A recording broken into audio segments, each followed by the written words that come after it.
Tem desejo de se aprofundar na palavra de Deus para ter mais firmeza? E o mais importante, se você quiser realmente saber interpretar corretamente a palavra de Deus, eu tenho um convite para fazer a você. Quero te convidar para conhecer o Bacharel Livre em Teologia do Nascido de Novo. Curso com mais de 80 matérias, mais de 50 bônus exclusivos para você, com todo o material incluso, que vai te levar a ter o seu certificado e a sua credencial de teólogo. Para conhecer todos os detalhes do curso, é só clicar em Saiba Mais aqui embaixo. Vamos para algumas perguntas antes da gente mirar em Israel, principalmente em Jerusalém, que é o que a Aline tem muito para falar aí, e o Sayão também, porque né, a gente esteve lá, é muito intenso, e mostrar fotos, mostrar bastante coisa. Fala, Aline. O Fato perguntou aqui o seguinte: como é o mundo vindouro dos judeus e o paraíso dos cristãos?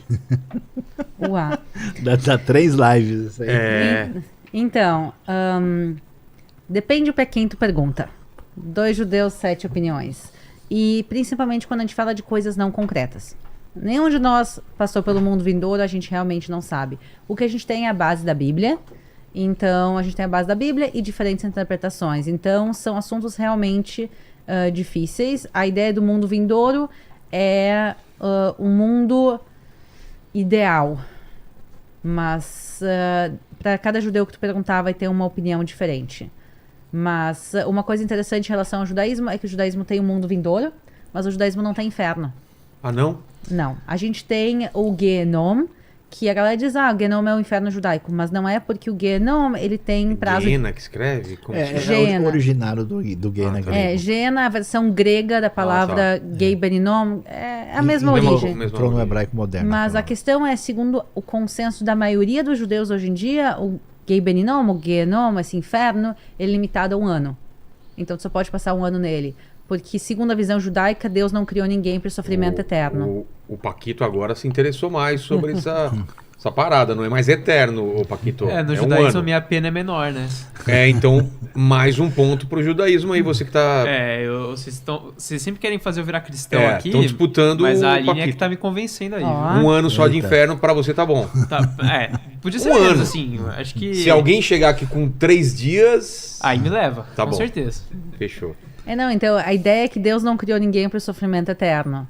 Quer dizer, ser humano comete erros, mas é uma coisa humana. Então, no judaísmo se considera que o inferno, ele na realidade seria talvez mais parecido a um purgatório. Sei. Que a ideia é, tu passa um tempo lá e é uma chance de tu melhorar, repensar, melhorar tua alma, melhorar tuas ações, para poder chegar ao mundo vindouro. Aquela coisa de sofrer para a eternidade não faz sentido segundo o judaísmo. E essa é uma grande diferença, porque, outra vez, a Bíblia é a mesma, são diferentes interpretações. E por isso, no judaísmo não existe o inferno, existe o Gehenom, que seria um inferno temporário, e existe o mundo vindouro, que é o paraíso, que é parecido em algumas coisas com o paraíso cristão, mas não tem anjinhos assexuados nem nada disso. E aí? No paraíso cristão também não tem isso. Eu sei, mas é aquela visão que Aquela visão que o pessoal tem, né? Desenho animado. Aquele portão com Pedro na entrada, né? Então, veja, são 2 elementos distintos. Uma coisa que a gente comenta é sobre o que acontece depois que a pessoa morre, né? Então, aí você tem o que é chamado assim de escatologia individual, que acontece com a pessoa depois da morte. Eu sei que a ideia de condenação, a Bíblia quando fala, o Novo Testamento, o Antigo Testamento não entra muito nessa questão de inferno. É muito leve assim, alguma coisa sobre isso.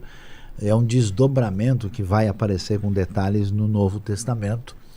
E a questão que está por trás disso tem a ver com a ideia de justiça e de maldade extrema da pessoa quando ela se aliena diante de Deus. É interessante, por exemplo, que Jesus conta uma parábola do rico e do Lázaro. O curioso é que o rico chega do lado de lá e uma das coisas mais importantes que existe no pensamento hebraico é o nome da pessoa. O rico não tem nome. Ele é o rico. Curiosamente, o Lázaro, que vai ter bem-aventurança do lado de lá, ele é chamado de Lázaro, que é um nome que evoca a ideia de auxílio, de ajuda, de socorro. Então, a ideia de inferno na Bíblia, no Novo Testamento, ela é apresentada de maneira muito metafórica. Se fala de lago de fogo, se fala de bicho que não morre, se fala de trevas exteriores, quer dizer, fogo com trevas e com bicho não combina. Consequentemente, nós temos uma descrição, que é uma descrição metafórica, que tem a ver com esse sofrimento quando alguém rompe plenamente com isso. Quando você pensa num Idi Amin Dada, num Hitler, num Stalin, para mim é difícil perceber essas pessoas como tendo uma realidade no futuro onde ele passa por um processo simplesmente de algum tempo e depois, vamos dizer assim, vai dar tudo bem. Eu acho que a extrema crueldade, a maldade, a ruptura que acontece com uma pessoa é que ela perde a sua identidade. O rico construiu a sua vida toda em cima da sua riqueza como a sua essência. Ele acabou sendo entregue a si mesmo e ele permanece assim. Então é quase que uma destruição da sua própria essência.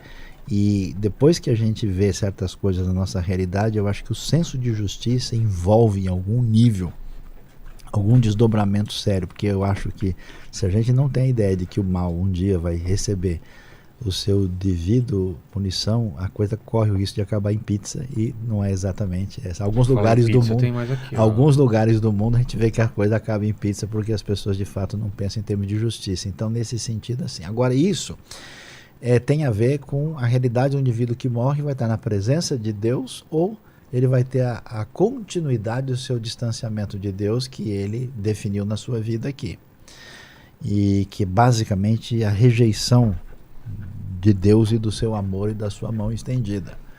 Agora, outra coisa que a gente fala de escatologia geral é o que acontece no final dos tempos com a redenção. E aí sim, parte da cristandade ela é um pouquinho influenciada indevidamente por um platonismo, onde a gente imagina que as pessoas vão ficar flutuando com o espírito da fumacinha branca.